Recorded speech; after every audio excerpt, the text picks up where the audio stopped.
it could never have been that way. I've been doing lots of titles like this recently. I think as humans, we all have, I certainly have, we have this tendency to romanticize things and to try equally dangerously to rewrite history. Hindsight is a massive trap. We like to have this romantic view of our pasts when we're facing challenging, difficult times in the present, you know? And I think a lot of people do this because I'm convinced, you know, that there are so many people whose brains are so full, that life is so chaotic, that things feel very, very confusing, because we've basically done away with a lot of traditional structures that were actually they were regulating, and not in a kind of confining, claustrophobic way. They gave people, and whether it's, you know, religion, the family, general acceptance of sort of social norms, they're quite grounding things. And as we continually throw them out as a culture, I think people are finding themselves in this sort of this vacuum that isn't a vacuum. Nature abhors a vacuum. This sort of abyss where people are trying to figure out their place in the world. And we're all doing this. For human history, we've always been doing this. But we do live in times of luxury compared to 99% of our ancestors, and there are huge advantages to that. There are some inevitable disadvantages that we can throw off social norms. We can act in really, really crazy ways. But while we're doing that, this sort of romanticizing of history and thinking that things are very difficult now, it is a prison of sorts.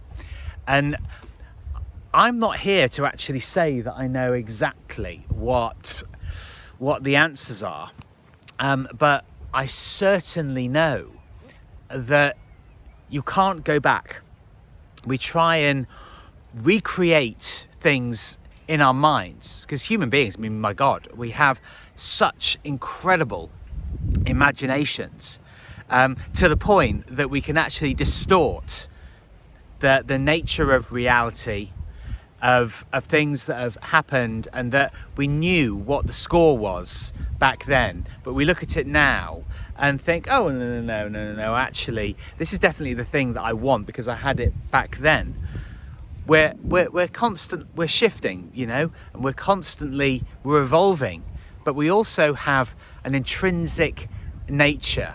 And I think we try and fit ourselves back. I'm back in the village where I grew up, and much of it is the same, but it's not me returning to this place. It's for me to actually establish myself as an independent adult, and it's not an easy process.